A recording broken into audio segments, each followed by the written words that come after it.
amahoro Yesu atanga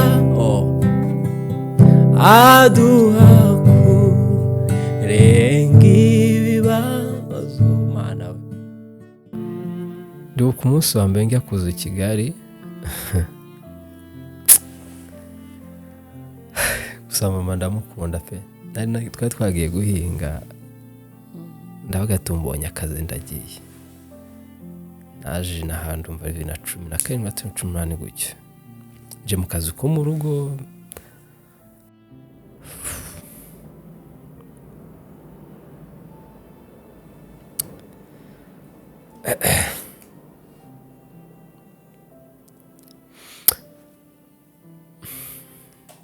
ntago byose ko nyine ndashima Imana.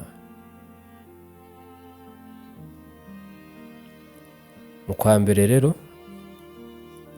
atabatse ari ku itariki 11 hari kwa nijoro ryo kwa gatandatu, kwa gatanu yari ari muzima. Mu masaha 11 nibwo papa yamamagaye arambwira ati fata barumuna bawe ndi nahana nunkurikira na mushiki wacu bose mufate moto, namwe mudafite no kumuhagera mufate moto, turashaka kujya tuzishyura, mama wanyu ntago ameze neza. Mama nzahora mwibuka ko mama ndamukunda. Aho ngeze no kubera we.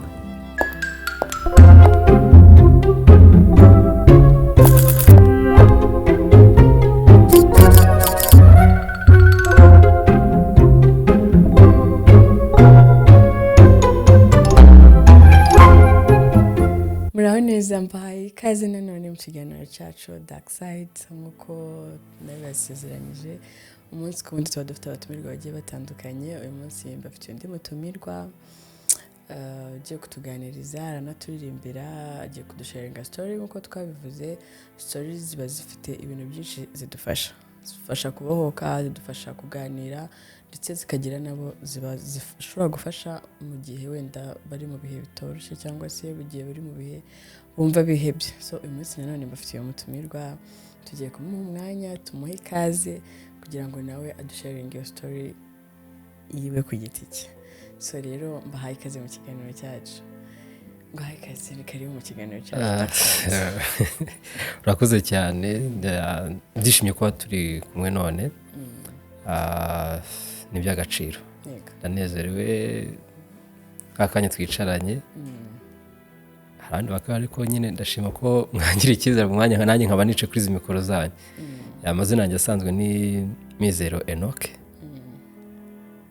niyo mazina yanjye, nkaba imfura mu muryango mu bana 5, abahungu 3 n'abakobwa 2. Mu rugo ni Gicumbi Majyaruguru, ariko arashobora kuba bankurikiye aka kanya atari ubwa mbere bambonye, basanzwe bambona ahandi tugenda tugonganira, bambona ku zindi mbuga cyane cyane yo kubona uririmba. Bambona ndirimba bambona ndirimba abindirimbo zo kuramya Imana nizo zimbamo. Abambona muri filime yabibanga, abajya bambona muri The Contract cyangwa se My Heart ya Kiramani. Nongeye kubasuhuza n'abankurikirana kuri YouTube channel yanjye, nanjye aba TikTok nabo ndabasuhuje. Yes. Turabakiriye bose mu kiganiro cyacu. Dore yuko dutangira ikiganiro cyacu, uri dufite surprise, ndabona bagendanye gitari. Sinzi akanya mba babateguriye ko kugira ngo ubibutse neza ko ari wowe ari Enoch bagiye kuba bari kumwe. Wabaririmbiramo nta kibazo.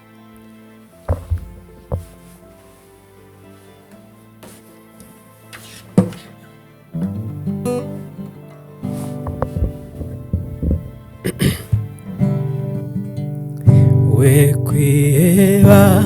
nshuti humura,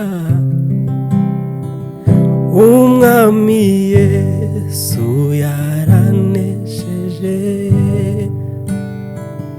We kwiheba nshuti humura,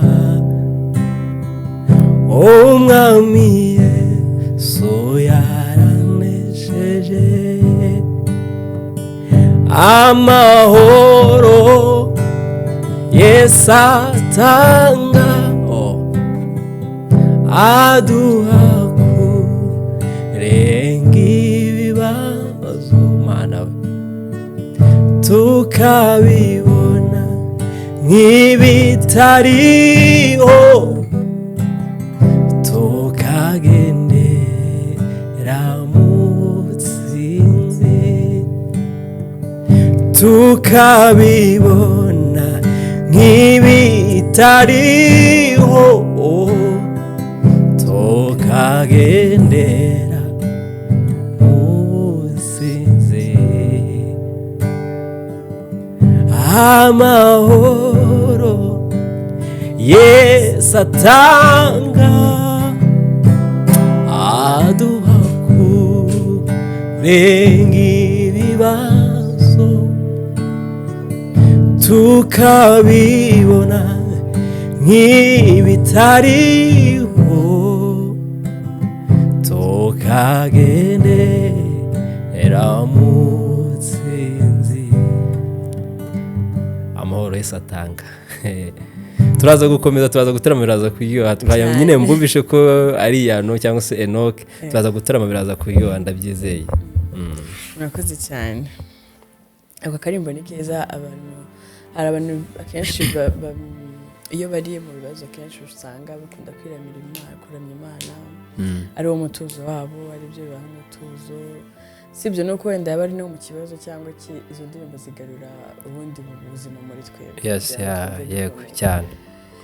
so Yano ndongeye kukwakira njye mwenda kwitaya nubwo baraza kubyumva ni Enoch Enoch ikiganiro cyacu cyitwa Dark Side tuganira ku bintu bye tubabaje cyane cyangwa uruhande twigize kunyuramo rukadukomeretsa cyangwa se tukumva nta mahirwe dufite yo kumva ko ibyo tukabivamo bikarangira tubivuyemo yes iyo tubivuyemo dusharinga ibiganiro dusharinga iyo story kugira ngo n'umuntu wundi uyirimo abashe kumva nawe yabohoka abashe kwigirira icyizere avuga ati ubwo yanabivuyemo nanjye nzabivamo nagira ngo wenda sinzi story wenda niyo mpamvu tujya gutega amatwi tubwire story yawe tubwire Yano ahantu yageze akumva byanze ariko still nubwo byari babaje nubwo hari n'igihe bitarashira neza ariko still iyo babashije kubivamo bivuze ko wabaye intwari yabyo yes rero ujye tuguha ikaze ngo tuganirize n'abanyarwanda okay murakoze cyane sinzi ahantu ndi buhere kuko umuntu aba yaraciye mu bintu byinshi cyane bya buzima bwanjye ku giti cyanjye haba famiye aho nawe ushobora kugera ugahura n'abantu umunsi umwe abantu bakakugira nabi kubaza se ibintu ndabivamo gute ndabigenza gute aho wizeraga n'iteme bakakwavaho kubera ugeze mu bibazo ukagera mu gihe cyo kugeragezwa ariko yashimye Imana ko burya ikintu cya mbere hari abo tubibwira cyangwa se ari uko ubivuga umuntu akayafata ukundi kuntu ariko nizera ko kubamenye Yesu Kristo kubamwizera igituma mba numva nanakomeye muri no minsi cyangwa se n'ikindi gihe nongeye nkatekereza aho navuye nkatekereza aho ndangaha iyo ntekereje ko ari rimwe na rimwe nigeze kuba hari ibyo nifuza iyo mbonye bike mfite muri aka kanya natekereza ko ari igihe ntabigiraga ariko muri aka kanya hari ibyo mfite numva ndushaho nyine kwishima no kubimutuza nk'ati hari Imana ihari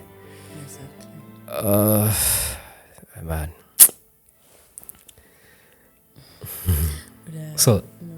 turaganira hari ubuzima mba naraciye mu ngewe ni gake nkunda kujya gucya kuri social media ngo njye kuvuga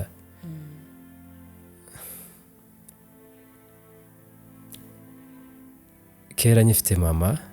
atarataha yarankundaga kandi nanjye ndamukunda ntuntekeza ko agiye hari ntabwo nibushe ko yagiye nyine mba numva ko ari hafi navutse mu buzima si bubi ni bwiza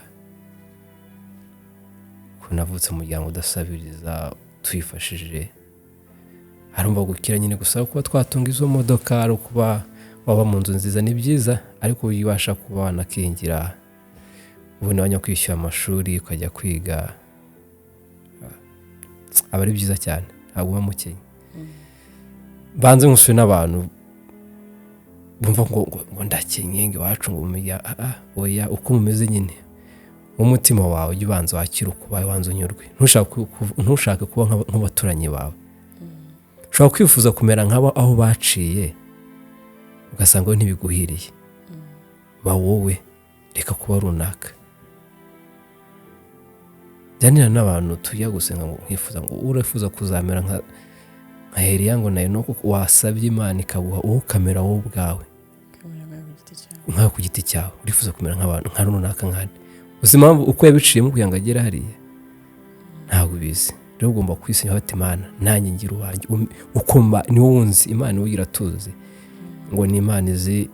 itangiro ryacu kandi izi iherezo ryacu hazikaze no mu itangiro ryacu so ibyo impamvu mbivuga ntabwo nakabaye n'umunsi ndiho muri aka kanya ntabwo waba akabayunze n'abaturanyi bakujya bavuga ati hari imfura papa wanjye twuzaba akiriho mama wanjye yitwaga Uwamahoro Olive bakujya bati hari imfura y'uzaba akiriho na Olive yatabarutse akiri mutoya cyane ariko nshima Imana ko yanzuye ikangarura kuri ino si hari impamvu yangaruye niyo mpamvu pe n'abantu mujya mubona nirwa nisekera mukana nifite ngo umutima mwiza mukaza ngo bihuza gute n'ubusitari ngenza aho navuye kandi wewe Imana iguhombe yaguhombye aho ngo isubize hasi mukanya nje kuri wowe naho zinirataho aho ndasenga Imana nkomereze muri ibintu ndimo niba ari nk'iby'ubusitari wimfashize mugomeze kuma imbaraga nyine mbikore nk'akazi nimba mu nyine nongere mbe mizero wandi usanzwe ugira umutima mwiza ugana nabo umuntu ari wese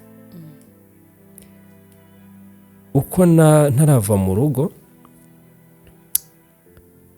ndi ku munsi wa mbere njya kuza i Kigali gusa mama ndamukunda pe twari twagiye guhinga ndavuga tumbonye akazi ndagiye naje n'ahantu mva 2017 2018 gutyo nje mu kazi ko mu rugo lazanaga gukora imyaka 2 akazi ko mu rugo akazi ko mu rugo ndagakora imyaka 2 nkavamo njya mu kandi kogosha nanzi kogosha n'ubu sinabyibagiwe ndabizi rimwe nimbona biciyemo nashinga nange saro yanjye nkabikomeza ndamwe ati ndagiye aramwata umuhanda mwiza ndaza nkigera inaha ndakora nkajya njya mu rugo gusa uko ngiye mu rugo ayo cyajyaga akaba yafata umwanya nko mu mpera z'umwaka kumva nibwo abantu bakunda kujya iwabo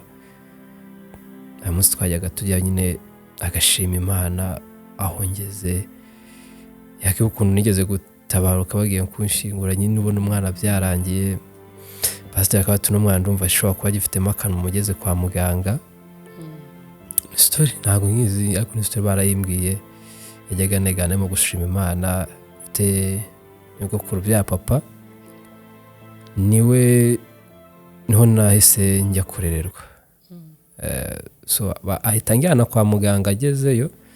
muganga bataka gutumba muzanye mwagi mugashingura ko umuntu byarangiye sorry gato wenda naguciye mu ijambo ku bantu wenda batazi story dusubira ho gato yabyo byagenze gute kugira ngo Enoch agere kuri stage yo kuba yajyanwa kwa muganga ese wararwaye ese waraguye ese wakoze accident ese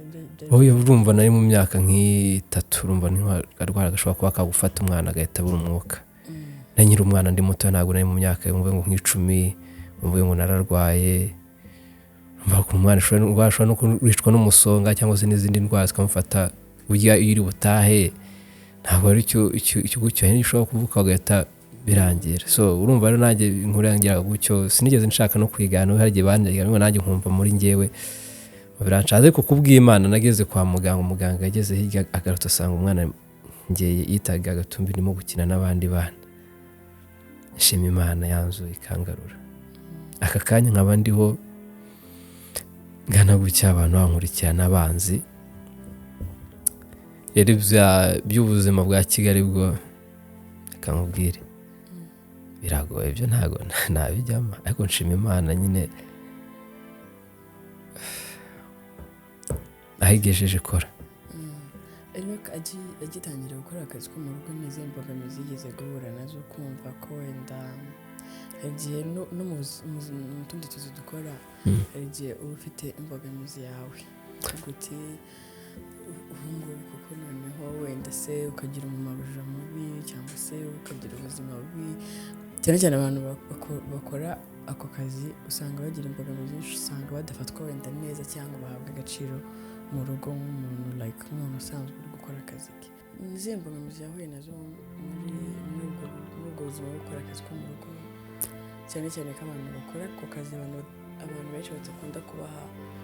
value n'abandi bantu basanzwe cyane cyane ko icyo gihe hari kera ugereranyije ntabwo umuntu yabura imbogamizi ahura nazo naje i Kigali ntazi guteka kumva navuga kwahira inka nkasanga mama yabikoze sinari mbizi icyaha kigiye kungwana no kumenya guteka ibyo by'abantu by'abakire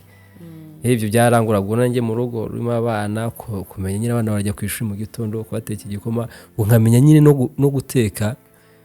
ibyo byose nkaba nabikora icyo gihe rero nawe n'umumabuja mwiza pe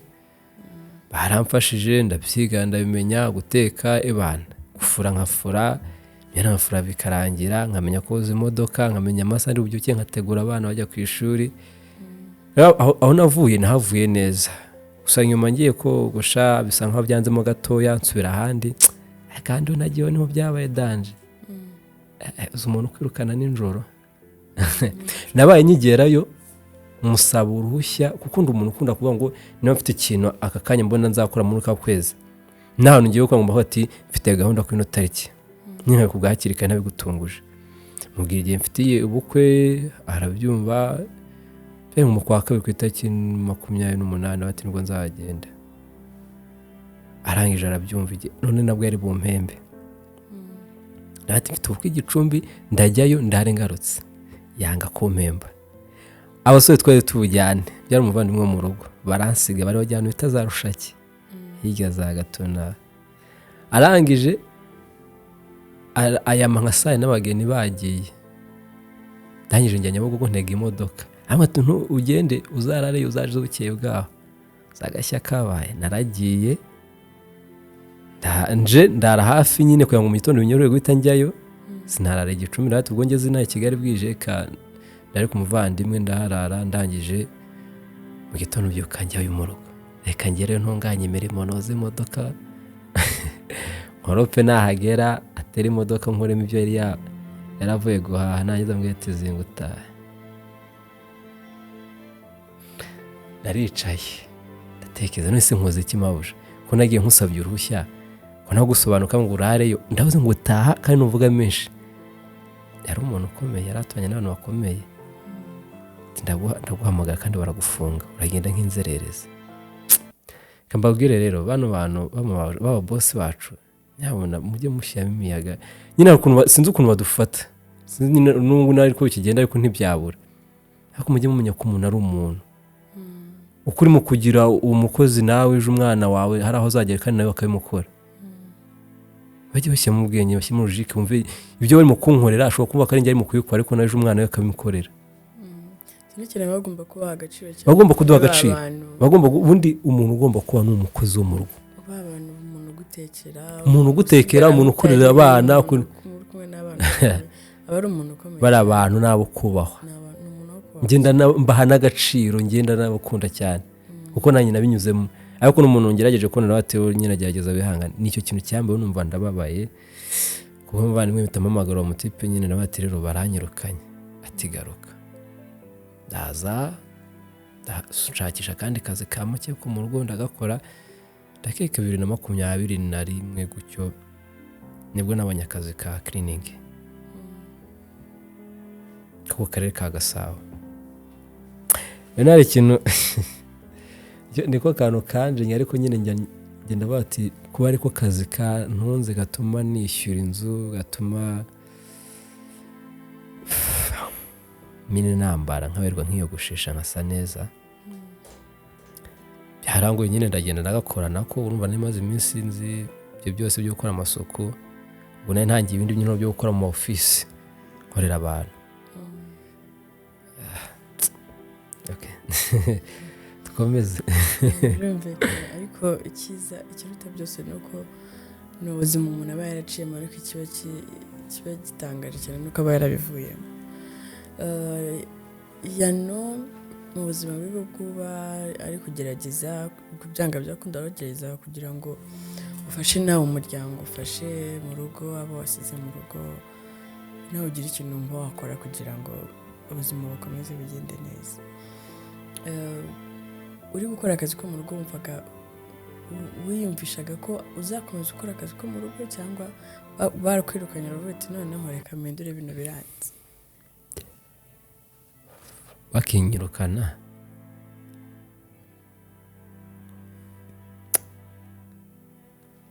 nta bindi natekerezaga sitori yanjye ni ndende cyane nta bindi natekerezaga gukora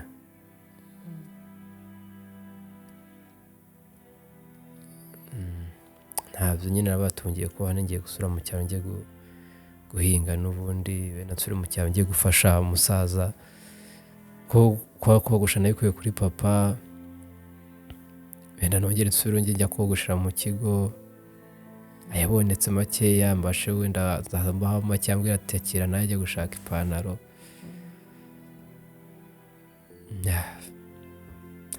nabindi natekereza nyine ubwo numvaga ngiye gusura mu rugo ariko nshima Imana yaciye inzira nkongera n'akandi kazi yaje kuva gute mu buryo bwo gukora ibyo bya cleaning akorera abantu akorera amasuku byaje gute waravuze uti ngibi simbishoboye cyangwa se reka mpindure ubuzima reka mbwira abantu rero bigeze kunteranya n'umuntu ndayimubwira ibyo nkora yanga kubyumva wenda iby'akazi k'umugo nakavuyemo ariko cleaning iyo nayihamyemo na n'ubu niyo ntuzi ndi proud yayo ni akazi nkunda si kama menshi pe ariko make kama umutima wanjye uranyuzwe kandi unyuzwe nayo cyuko 2023 nibwo nasinzira ati Imana mpindura akazi umva nahembwaga 40 kandi 40 nishyura inzu shaka guhaha nshaka kuba nakambara nihandi ushobora kuba ufite ipantaro ebyiri ukayambara kuva kwa mbere kugeza kwa gatatu nimugoroba gitaha yandi ugasiga uyimeshe kajyana iyindi cyageraga nkicara hano mu nzu ugiye nabonye no kurana nabyo biruhura nicara ahantu nkarira nkicara ahantu nkara nkatekereza nkati Imana ubuzima nzabusohokamo ariko nkibuka ko nta n'undi butake nta ndi bubwire ngo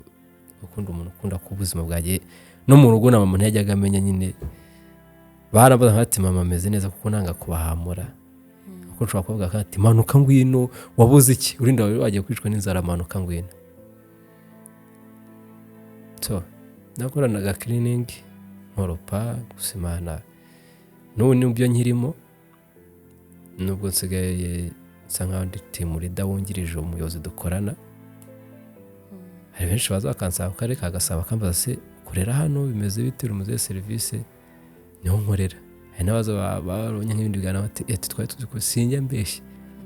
nyamwira umuntu sinzaza kukubeshya kugira ngo ukunde ugire icyo umfasha undi hari ibintu abantu twibeshye twumva ngo kugira ngo man umuntu afite umutima wo kugufasha aragufasha si nko kugira ngo uzubeshye uhimbe story kugira ngo akunde kugufasha uwawe ntahajye uzagufasha ahora ari hafi aho ngaho niyo mvuru ntaza guhimba story ngo kugira ngo nkunde umfashe hari benshi bari baciye mu buzima nk'ubwo nacimo cyangwa se nanubakiburimo ahubwo icyambere ni ukwihangana.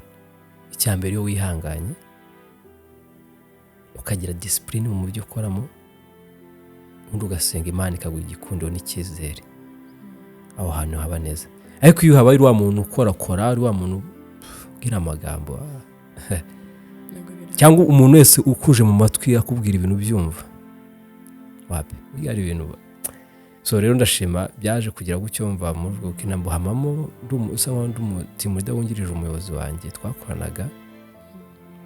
amushimo tubanye neza. Bwa mbere byaga byanze, ariko ubu nyine ako ugenda byigurufana bikagenda neza. Rero ndibuka ko umunsi nsa nkaho nshaka kwinjira muri story y'ubustar, kuba umukinnyi wa filime, nahoza nkabwira Kiramani yabaga afite ibintu byinshi nshaka kujya muri mayihati yiwe, nkaba ati rero ngenze gucuranga n'ibiki, bani imfura cyane nawe. Ariko twaje guhura muri Genesis igitangira. Muri Genesis niyo isa nkaho yambereye ikiraro, ikiraro cyo guhura n'abantu bose namwe. So rero nahuye nawe aza muri Genesis aho twakoraga mu Rugando, turavugana, yari performing. Umunsi umwe twimuka mu Rugando tujya mu ndi center, yari kwa kane, narambaza kwa gatanu ufite gahunda, nati nta gahunda afite. Nayo mfite n'akazi, ariko nanzi icyo nshaka. Akimbaza ngo ufite gahunda, ati nta gahunda mfite kandi mfite akazi. Ndabati mu gitondo ndagushaka Inyamirambo hari abashutingira.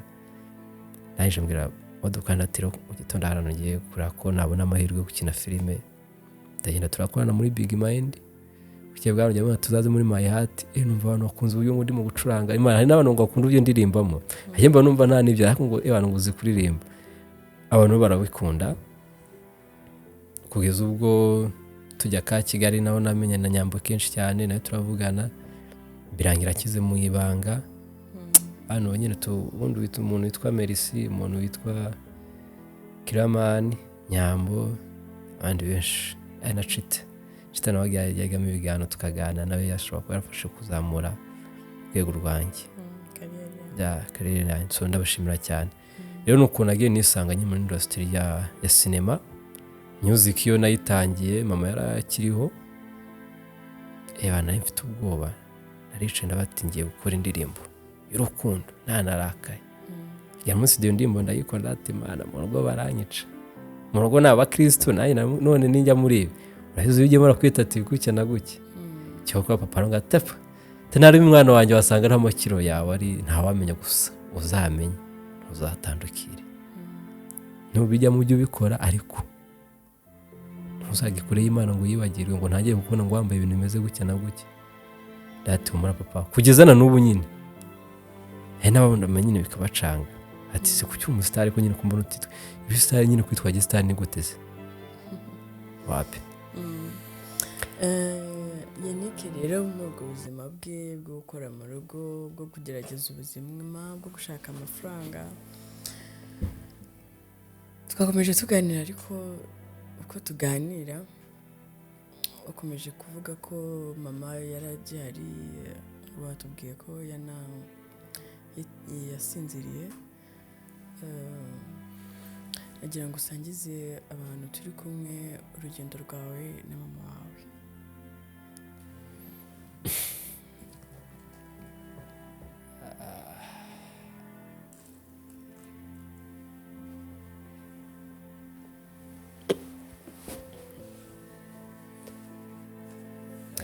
Hari igihe biba bitoroshye cyane kuganira. Imana yankomeje arankomeza, nyine turaza kunkomeza muri iki kiganiro ndabizi. Yaranankomeje kuri uwo munsi, ariko biraza kugenda neza ndabizi.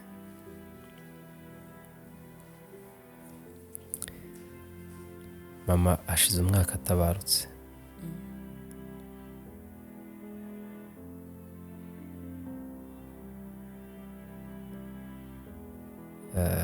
Yatabarutse mu kwezi kwa mbere ku itariki ya mbere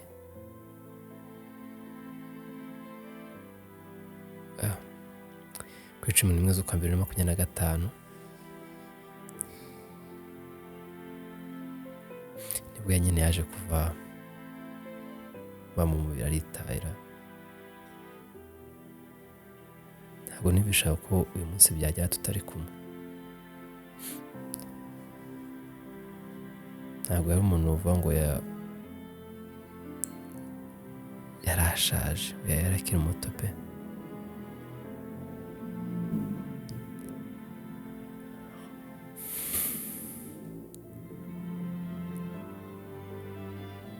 gusa nyine igihe cyageze nyine Imana yamutwara.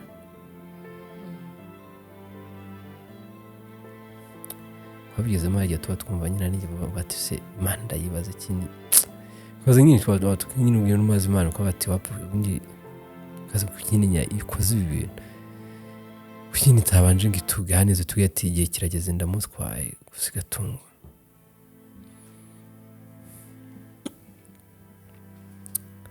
Nzahora mwibuka kandi impanuro ze mama, impanuro zanyu wampaga ndacyazikurikiza. Yajyaga ngo nzabera umugisha abazaza bangana bose, nzagerageze kuba umuntu kugira ngo baziza ku muntu hakiri abantu bagifite umutima wa kimuntu kandi nzinde kwishyira hejuru, nshobora gufimenya ko by'isi byose bishira.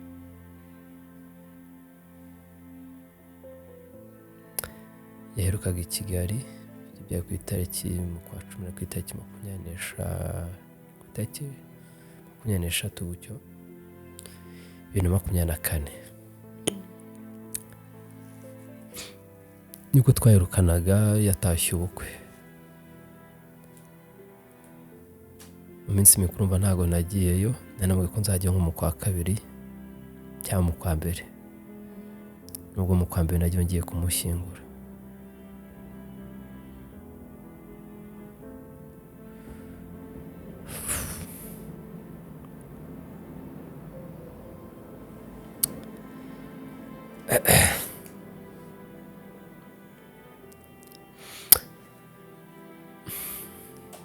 ntago byose ko nyine ndashima Imana. Mu kwa 1 rero yatabatse ari ku itariki 11, hari kwa ijoro ryo kwa 6, kwa 5 yari ari muzima. Yagiye no guhinga, gusarura imyaka. Papa nawe yari yagiye ku rusengero, afite umudugudu yayoboraga. Saa sita araza ashaka ibyo guteka. Nimugoroba hari aho basengeraga, ariko nyine ko ibintu byari byujuje bari barafunze, ariko abize amatorero yo mu cyaro hari aho bajya ngo ufite imirimo bahinga, barahinze bakajya gukurikirana iyo myaka yabo. Bagiye kuya nyine nka korari. Nimugoroba araza arashaka ibyo guteka, ko mu rugo habagayo papa na mama na mutoya wacu, ucura bwacu. Gusa nyuma yaho nibwo ari yaciyemo igihe nabwo tumaze guherekeza mama w'umubyaki, ubwo ni nyogokuru wacu. Yamaze kumurwaza aritahira, kandi yatashye mu kwa 10 ku itariki 11, undi nataha kuri 11 z'ukwa 1, nange nkabona izuba ku itariki 11 z'ukwa 10. Itariki 11 sinzi impamvu ihuriza gutyo.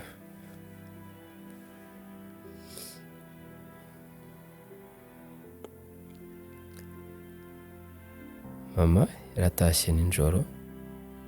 ashaka ibyo guteka.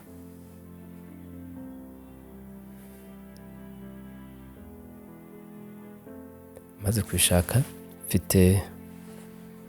nubwo turabahungu 3, wa gatatu yari ari ku ishuri Musanze, yari amaze uyu mwaka arimo kwiga. Uwo munsi mama yatayeho nubwo nawe yari butahe. Bavuganye kuva saa 3, mama aryamye mu ntebe bavugana bati ni ya maguru nyine biraramwe, tubwo rero numanuka uzaca ikigarubanza uri mukuru wawe nawe ngize undebe. Arati ntacyo, azaramusezerano niwe baheruka kuvugana. Kamubwira nyine umuntu adatekereza nyine ko byagushoke. mu ma saa 11 nibwo papa yampamagaye arambwira ati fata barumuna bawe ndi nahana nunkurikira na mushiki wacu muze mufate moto nawe mudafite nuko muhagera mufate moto turashaka kujya tuzishyura mama wanyu ntago ameze neza yanga kudukura umutima kandi mama yari yamaze gutaha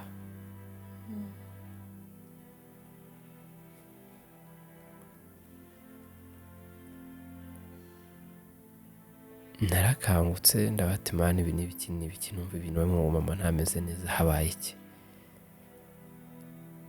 narabyutse ndabati Imana nasenze nk'iminota itari nk'amasegonda atarenze 15 ndabati iby'umutima wanjye urimo gutekereza naba ari byo mu imbaraga zo kwihangana umutima icyo gihe narize mva ku gitanda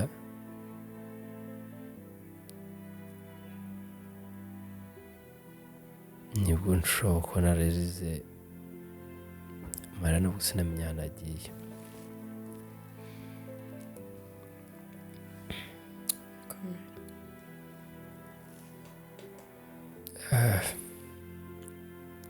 twariteguye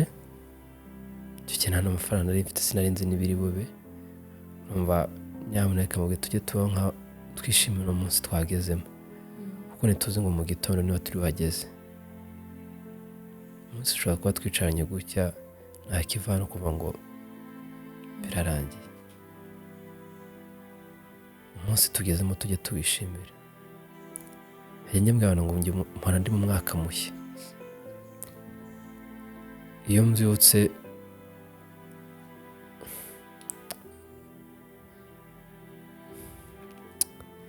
ngombwa nyine ko negera nyine tugana abavandimwe tukamanuka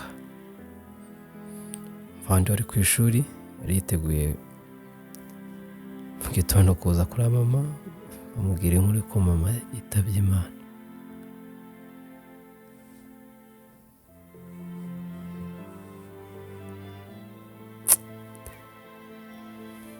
mubwire ababyeyi bariho bose nyine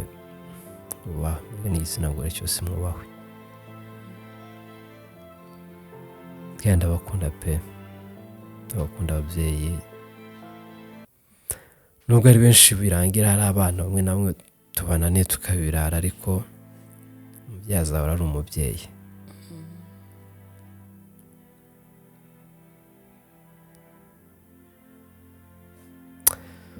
umubyeyi waragutwise umubyeyi akaguheka umubyeyi akakonsa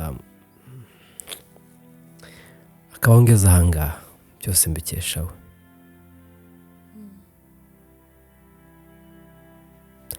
umunyenga mba narariye byari mu mugongo we yanembeza ajya guhinga njyana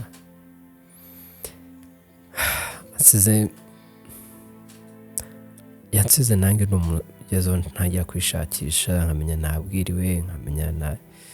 nariye nishyuye inzu nabonye ibyo kwambara umutwe byaragutse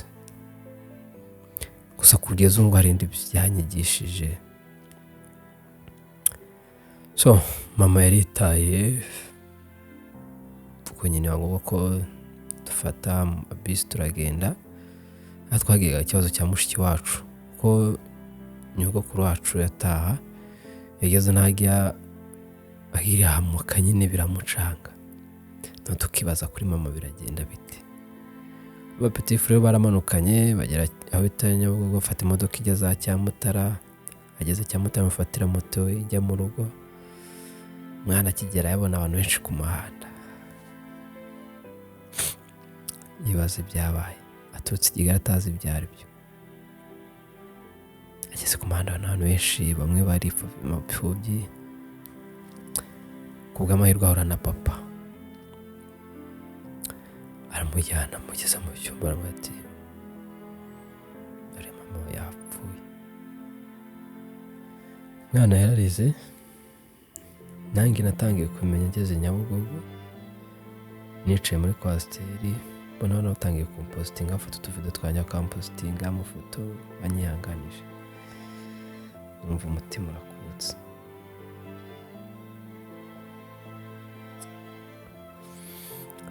narasinze nambaye ingofero abari muri bisi ntibanye byabaye ngeze hano mu maso amarira araza tase bisi nyivemo namaze kwishyura ninyivamo se ubwo ndagenda gute ko n'amafaranga nifite yo kuba ngo nawe ngo ndatega imodoka iri private ngende nafashe imodoka ndagenda no kwihangana n'umutima ukomeye Imana irandinda yareta cyamutaramva mumfata moto nkigera nsanga sister cyayimukurira abaramfashe umizero ngo mama wacu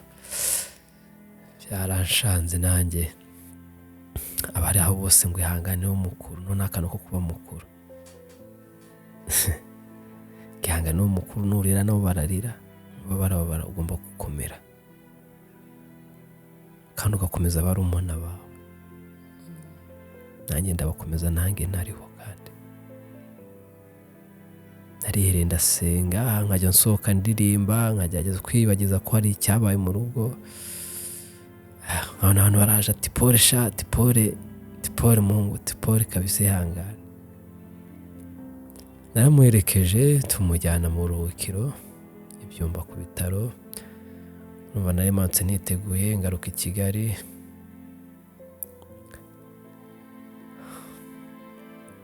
gusa umugeni yaratashye gusa muri ibyo byose nigeze kugirere kwa mbona byari nka nijoro ndyamye nkunda kwiga inzozi kandi hari inzozi zanjye ziba mama ndota mbona mu rugo hari abantu benshi bateye amatente ariko mama namubona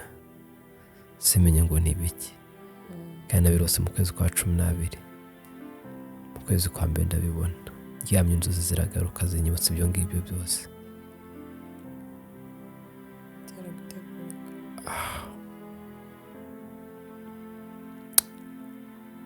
mama hari byagiye atabonye yifuza kuzabona umukazana yifuza nawe kwambika ikwamba nk'abandi bose yifuza kuzabona abuzukuru nk'uko abiwe batabatse abuzukuru ariko mama yagiye atabibonye akunyika ko hari mu ijoro azabibona igihe nikigera bizaba kandi azabibona kandi amukunda cyane nagira umugisha wo guhura n'abandi babyeyi n'undi mubyeyi unyibagiza ko mama yagiye naye bari baravuganye kuri telefone yitwa Risekumi umubyeyi nshimira cyane muri ubuzima harya tugira abantu bakaza bakamera nk'abamarayika imbere yacu bakatura nk'abamarayika mu ruhande rwacu n'umubyeyi niyo muhamagaye nkamupoza nkati mama numva nishimye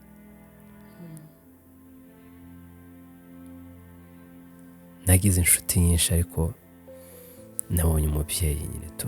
nita umubyeyi nita mama wanjye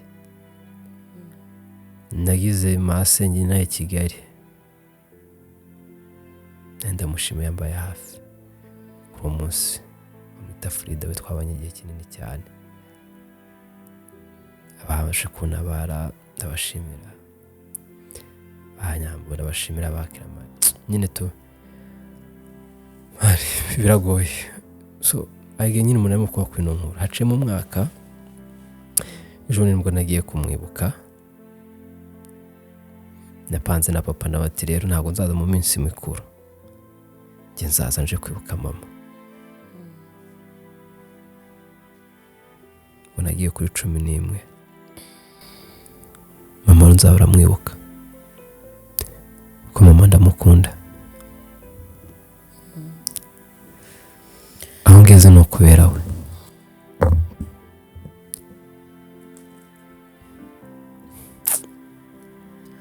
sinzi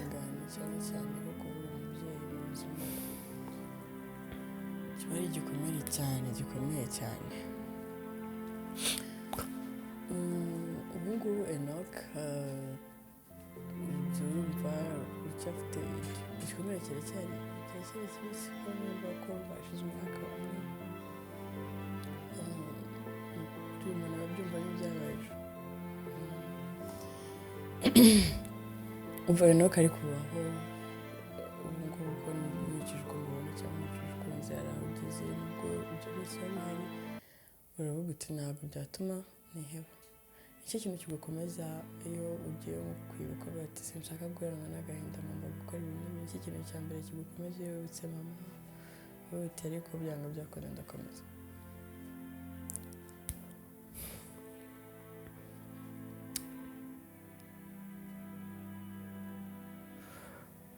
iyo nibutse mama rero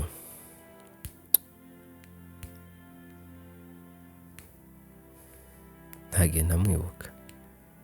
nubwo nagiye kumupositinga mu kanya nyine mba numva mukumbuye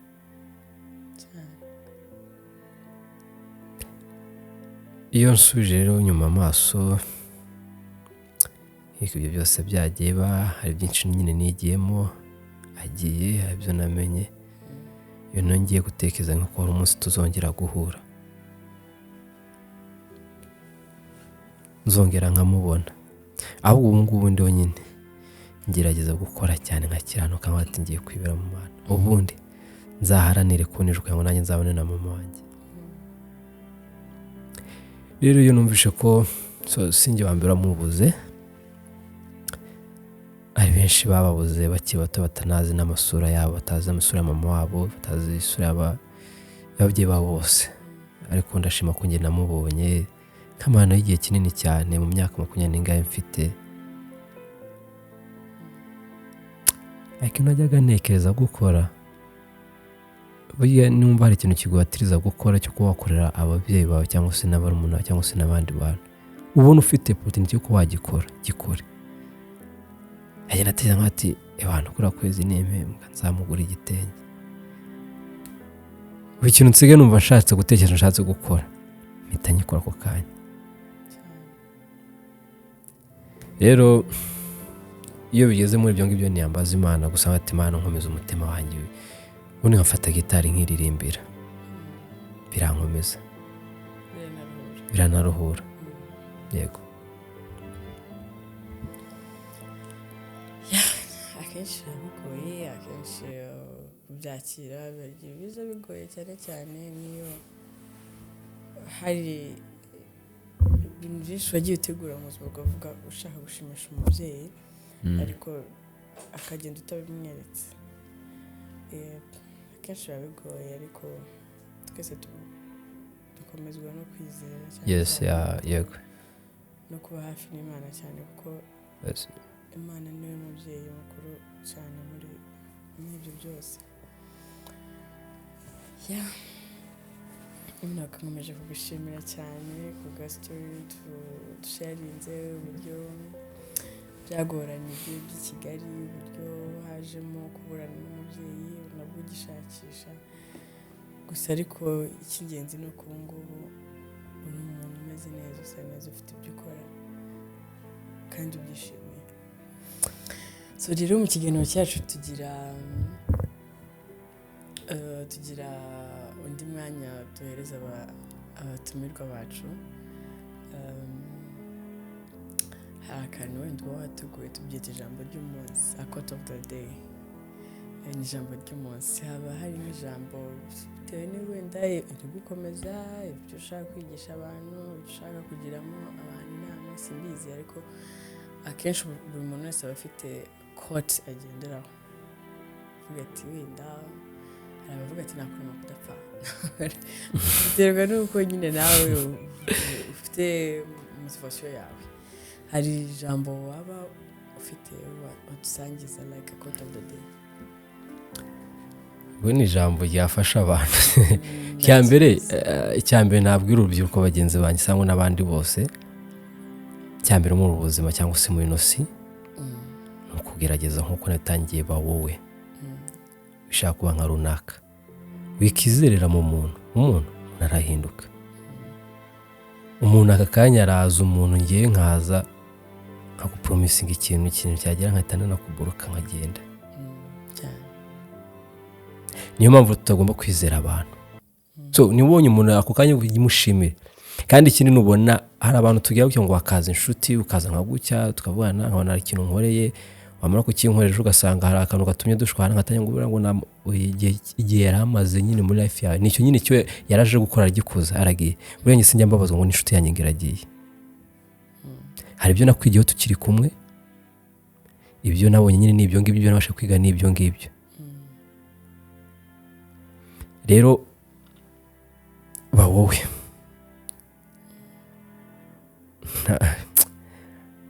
wishaka ngo runaka ngo niyo nguza aya uwo ngo muvugana aka kanya muri aka kanya yakwinuka akagenda, bayo ngo ntawe uryoherwa no kuyiyubungure, kandi nta n'uryoherwa kubinywa ubuki, kuko n'ubuki ushobora kubinywa harimo uruki ugasanga rurakuriye, ugasanga umuntu mwabonye igihe kinini arakubabaje. Babowe nturebe ahashize hawe, reba ejo hawe hazaza, kuko niho haza aho urimo kujya. Upushinga imbere, ntongeye kwita ku byahashize. Byahashize byararangiye, shyira tageti kuri ibi urimo kujyamo nyine. Twinde kwizera mu abantu ntize umuntu ngo umuntu uraza akakwangisha inshuti, akakwangisha umuntu ari kugukunda. Ikindi twirinde burya amagambo ni mabi, sinzi niba abantu babizi. Amagambo ni mabi, amagambo arasenya. Umuntu akaza akakwangisha nk'aka akamwe ati uriya ati ngenda muzi rwose, nushaka nta muntu unyangisha umuntu ngewe. Icyo mbwiye ushobora kumwanya nyine icyo mba mukundira, ntuzi uko twahuye, nta n'uhari ageze kugira ngo umunane nawe. Reba ibyo ushaka kumbwira ngo umwangira ni wowe nyine, njye ni njyewe. Kuki ushaka kunambera nkawe se? N'umwanya ngo kuko ngo ngasutse ngo aya nta kibazo. Ariko ubuzi ko hari abantu tugira gucya nkangonye nshaka ngo wa mukobwa ngo mwa deperi ngo hagira urushobora kuba wambara iriya jipo igera hasi ku birenge, ari we mubi kuruta abantu uvuga ngo ujya kwinywera ngo inzoga, ngo ahubwo ufite inzoga, ufite umutima mwiza, ushobora kuzinywa ariko mu kanya ubunya ngo ntabwo tumenya ngo umuntu ashobora gukora ibyaha ngo ntumenye aho yihanira. Ntabwo umenya aho yihanira. Rero urashaka guca umuntu ubanza nkande, warebye ibikureba. Nta muntu uzaza kunyagisha umuntu. Rero niba naragukunze naragukunze, jya kugukunda ntawe wagize muri kugira ngo njye nkundane nawe. Niba hari ibyo mwapfuye wowe, kuki ungiye ushaka kumunyangisha? Ubu nyine ni wowe. Rero ugomba kuba wowe wanyawe. Niba ari warise ugomba barise nyine. Kuki ushaka kuba Yvette cyangwa oya, ba wowe wirebere ibikureba bitakurebera ku ruhande. Birumvikana. Yano abantu bakeneye kureba ibikorwa byawe ukora, izo movie cyangwa se social media zawe ukoresha, imbuga nkoranyambaga ukoresha kugira ngo bajye bagusura byoroshye, nizihe? Nge aho nkorera n'ubundi ni ababosi banjye mba nkorera. Hari kwa Keramani no kwa Nyambo. Ariko nanjye ngira ibyanjye, nigeze gutangira filime myaka yashize ndayitangira, ariko nyine mbona biragoye. Ibintu bisaba ufite ifaranga, ariko biba ngombwa ko ninjira mu bijyanye no gukora gospel, aba makava, kujya gukora ibitaramo, nubwo bitoroshye nyine, ariko mbonye opportunity yo kuba najya kubikora ndagenda nkabikora. So kuri YouTube channel sinzi niba nari nta kibazo. Zose zikoresha zose zibabwire nazo. Okay, murakoze cyane. YouTube channel wandika M sobanura imizero, none ugahita ukurikizaho ni M ugasiga kanya kandika Yano. Haba kuri YouTube ni M Yano, kuri TikTok ni M Yano, Instagram naho ni M Yano. Icyo nakoresha ni Facebook. Nirwo ruga nakoresha. Rero niho bambonera, wajya yasuba ibikorwa byanjye bakanshyigikira. Wishimira story ari no kubanganiza, hari waraciye muri ibintu kundusha hati ntago bindi ari abantu dutekereza ko dukeneye amafaranga cyane, ariko hari umuntu ashobora kuza akagwa miliyoni. Uzi ko umuntu agwaye miliyoni 5 atagusobanura uburyo ugomba kuzimanajinga, washiduka zashize wowe kazijyana gusa kuyiwe. Ariko umuntu ushaka kwicara agwata, ujye ushimira umuntu ugwateme yawe. Ariko umuntu ushaka kwicara akakubwira ati ibi ngomba, hari umuntu ushobora kuguha inama ikazandi kugeza ku cyo washaka kugeraho. So rero abashaka kuma ibitekerezo, abashaka kunyungura, abashaka kumubwira ubwo netwa muri bintu ebana nyanyabo n'uwambona nakandi kazi akamba ati ngwino nkwereka handi nagenda Daniel byaro kujya gutwara kose n'agapeme ngafite rimwe hari igihe nijoro nkajya gutwara Imana yabigenje neza. So rero bambona kuri izo mbuga zanjye, contact nayo uzayibaha cyangwa se nta kibazo azayibaha, ni munaza mukanyandikira nanjye nzayibaha. Yego. yano ndagushimiye cyane kandi wakoze kwitabira ubutumire bwacu. Kandi ukomeze gukomera no kwihangana biruta byose. Ndabashimiye cyane, dushimira cyane umwanya yano yaduhaye, yanaturirimbiye, ngira ngo mwabibonye mwumvishe akazi kuririmba. Mujye musura imbuga nkoranyambaga ze, hari igihe ufite inama, hari igihe ufite igitekerezo, mumuganirize kandi mumusapotinge. So ndabashimiye cyane, nanone ni Sonia Mutako nk'ibisanzwe. Mbibutsa neza ko kureba ibiganiro byacu ni kuri Sonia Mutako, ariho ni YouTube channel, mukora subscribe, mukora sharing, mukora liking, so kandi cyane cyane inkunga yanyu, ibitekerezo byanyu biba bikomeye cyane. Ndabashimiye cyane ku munsi wa none, mwakoze kubana natwe. Imana ibarinde. Ciao.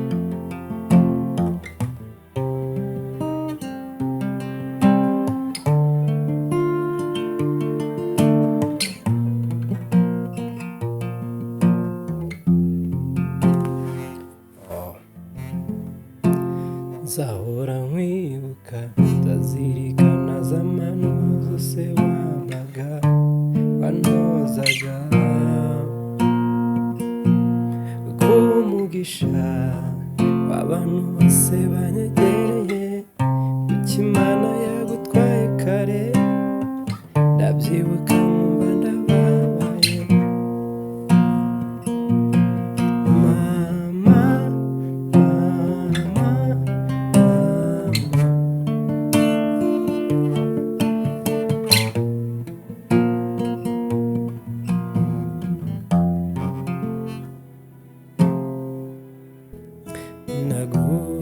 Naguhituraga inama nziza,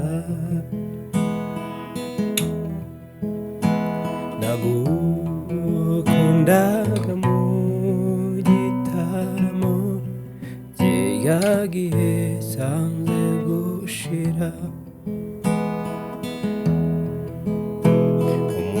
Umutima ukunda iteka, ndakwibuka aho ugitahe n'ubusa. Mu ruganiriro duhuye, ku mazimano y'urukundo asaga n'abigenewe. Umutima ugukunda iteka, ndakwibuka aho ugitahe iyo n'ubusa.